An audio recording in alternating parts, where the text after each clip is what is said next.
What's going on, everyone? Welcome back to the channel. Have a pretty exciting surprise for you guys this week. A little bit different than what I've been posting the previous couple weeks or months, and that is because this is the very first video that I ever attempted to film for my YouTube channel.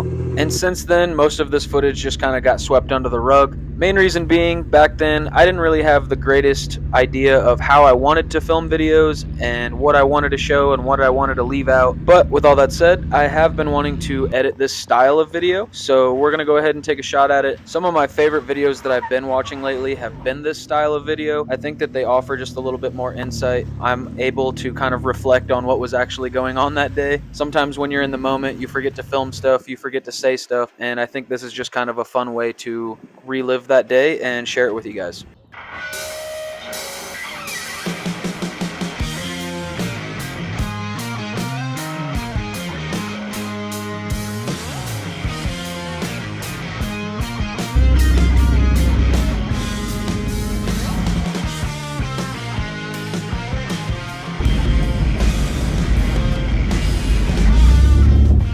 This is my favorite trail. This is my favorite trail too. This trip was on Memorial Day weekend, so the trail was super busy right from the beginning. And most of the traffic on the trail was side-by-sides, but luckily they were all pretty cool and stayed pretty far ahead of us or let us pass if we needed to. This was also the Forerunner's very first trail since the re-gear, 37-inch tires for the first time, new rims, rebuilt the entire front suspension. So it was a little nerve-wracking. This was the first time I had really tried to put it to any kind of test since doing all of that work, and we are about 6.5 hours away from home in this video, so that was in the back of my head pretty much the entire day. But Fins and Things is a pretty perfect trail to go and test out a new setup on. There's really not a ton of ledges or anything that's going to put too much strain on the truck, but granted, I'm not really easy on anything that I own, so if the opportunity presents itself, I will definitely go ahead and push my luck.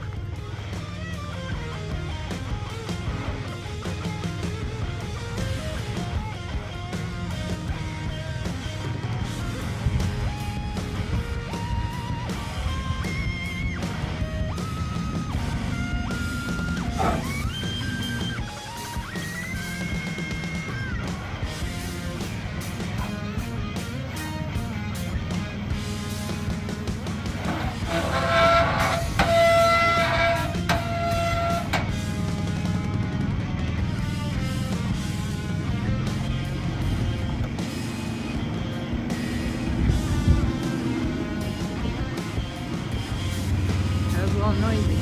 Yeah, we should probably get that skid plate replaced.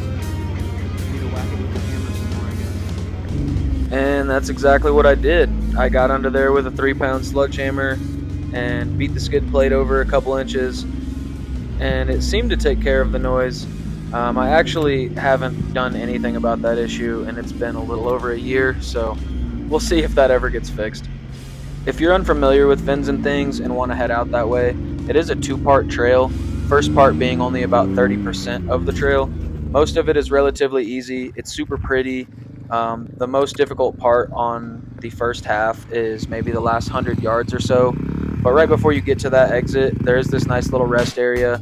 We always like to stop and hang out, make some lunch right there.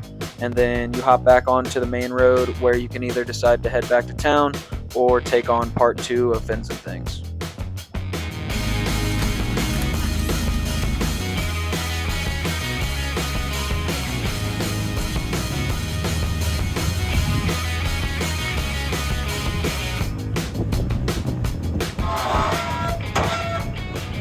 I guess I need a bigger hammer.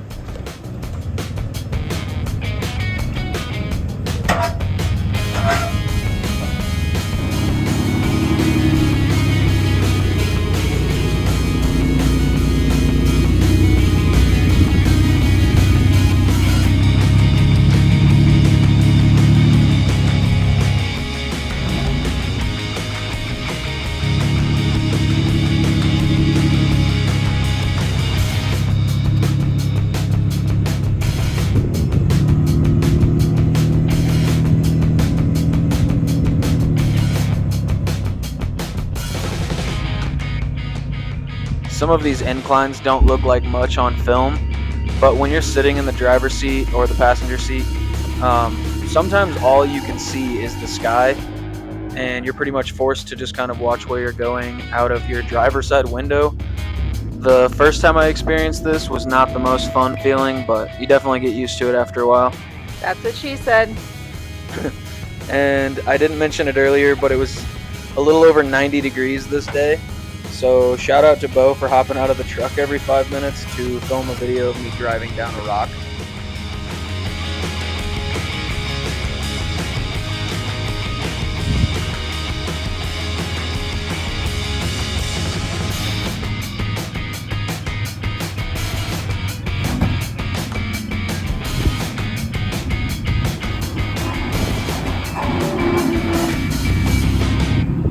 This is one of those moments where I could have made a better decision to just continue down the trail. But what's the fun in that? I was getting pretty confident with the truck, and I wanted to see if it would drive up the hardest option of 3 lines here. This is a totally optional obstacle. Driving up this just means that I would have to turn around and come right back down. So pretty pointless, but nonetheless, it would have been pretty cool if I would have made it up.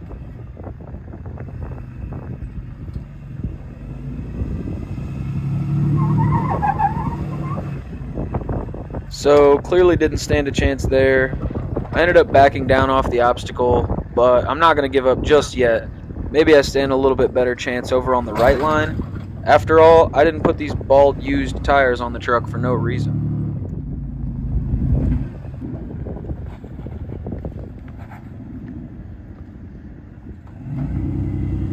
Hindsight, it's pretty comical to watch these clips because I can tell that I was trying my best to drive smart and not bounce the truck around too much and break stuff, but at the same time, I am on a completely optional obstacle that I could have avoided altogether.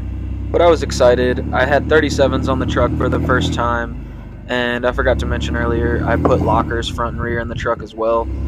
This was my first time driving with any of that stuff, so I was getting a little ahead of myself, trying to do some stuff that I wasn't super comfortable with at the time. But you live and you learn. And this is one of those learning moments. I should have quit while I was ahead. Pretty much every time I tried to go forward, it was pulling the rear end of the truck farther and farther to the right. Doesn't show it super well on camera, but it was getting pretty tippy. And by this point, I'm fully wedged under this tree. And with the spare tire on the back of the truck, I basically can't see where I'm backing up at all. I was feeling pretty bad that Bo had been standing out in the heat for so long filming me at this point, so I really didn't tell her that I was blind. But here I am backing directly into a fence post, and boom. Good thing I built a swing out.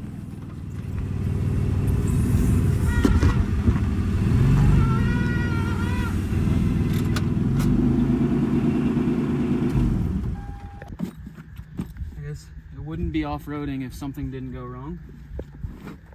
I got pinched up too close to this cattle gate, and yeah, couldn't see the passenger side of the tire and backed right over a big sharp piece of metal. So good thing I have a spare tire. Don't have a jack though, so I think we're gonna wait for this next group of Jeeps to come by. Hopefully borrow a jack real quick and then get the tire swapped out. All that storage in the back of the truck, no jack. And before you guys tell me that 4Runners come with jacks, the one that was in this truck broke, and then I never replaced it. Look at this gash. I know. I mean, that tire is toast. Yeah. Tire's donezo. But hey, at least it gives me an excuse to show off my sweet cutoff. A group of rental Jeeps showed up pretty much like 5 minutes later, and one of them ended up having a scissor lift jack in there. So we were able to get the truck up off the ground, throw the spare tire on, and they all got the full off-roaders experience where you pull over and tell the guy broken how to fix his truck. So that was pretty fun. I'm sure they enjoyed the show, and yeah, they were overall pretty helpful. That is the cool part about Moab, is there's always a group of someone around with tools if you don't have them. Somewhere. Oh, here it is. It's hard to see, but cut the tire clean in half. That went all the way through. Well, I backed into a cattle gate and sliced my front passenger tire in half and didn't have a jack in the car. So Definitely won't make that mistake again. I still don't have a jack in the truck. I have just made a better effort to go out with people that do have one.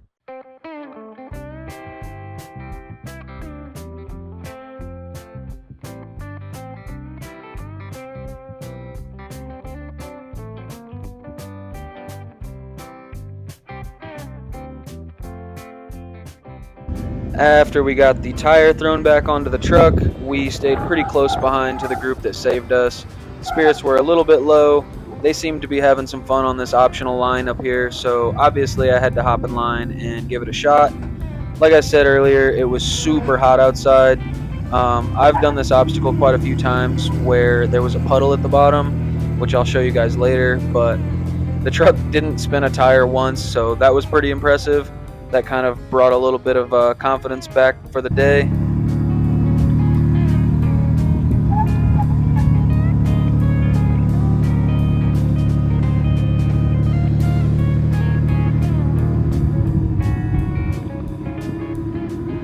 At this point, it's only about noon, but the heat started really getting to Bo and I, so we decided to go back to our motel room, where things just kind of started to go downhill from there. Within a couple hours, Bo and I were both super sick from heat exhaustion or food poisoning. I'm not really sure what happened, but regardless, we ended up cutting that trip short, and then we came back out to Moab a couple weeks later with a couple friends.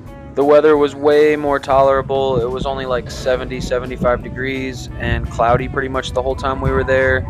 It had clearly rained. There was puddles at the bottom of everything. But my favorite part of that day is that we brought my neighbor out with a stock Dodge Ram. And to my knowledge, this was the very first trail he had ever driven. Now, although Fins and Things is a relatively easy trail for someone with a built rig, it was pretty fun watching him take his 33-inch tires, no lift, and chrome bumpers off and on some of these obstacles. It definitely made for a pretty fun day, and he seemed to be having a good time as well.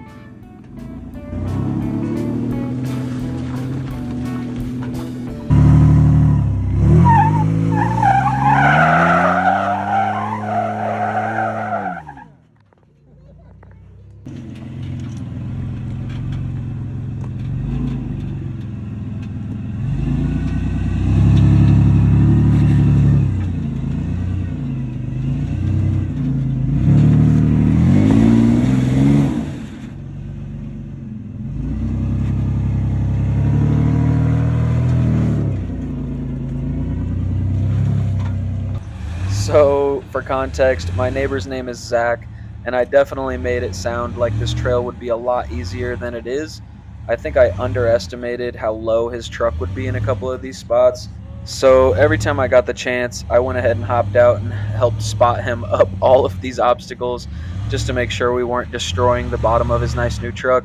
I think at this point, he had had this thing for about a month before I convinced him to bring it to Moab. And aside from his truck being a little bit low to the ground, it honestly performed really well on the rocks. I think we were both a little bit surprised on how well it did. And he's a good driver. He knew what he was doing. I was just outside as an extra set of eyes. That's a big old hood, and you can't really see a whole lot out the windshield.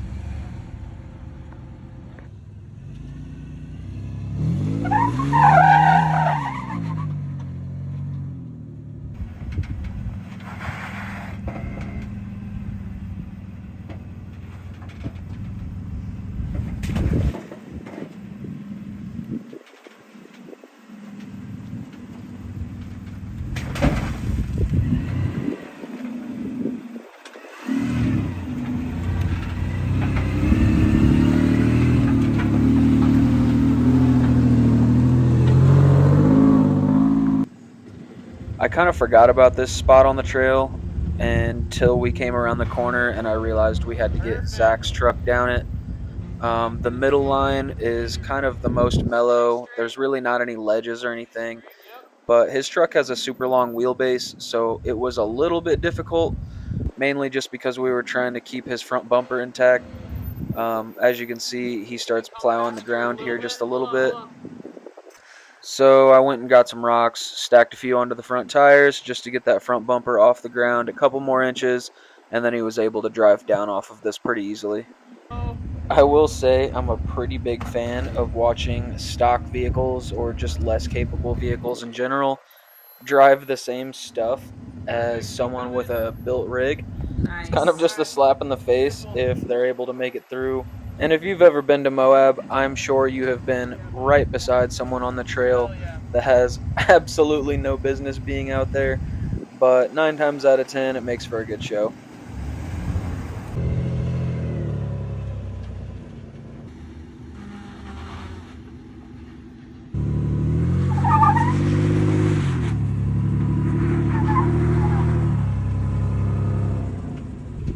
So this is the obstacle from earlier in the video that I had mentioned normally has a puddle of water at the bottom of it, and that is exactly how it went this second time around. You basically get at least 3 of your tires soaking wet before getting all 4s on the actual incline. So just did my best to spin the tires a bit, get them nice and dry, and eventually they hooked up and got some traction. It doesn't look like much on film, but this thing is definitely pretty steep and it's off camber towards the driver's side of the truck. If things were to go bad, you could roll over pretty easily on this obstacle. And here I am spinning tires again.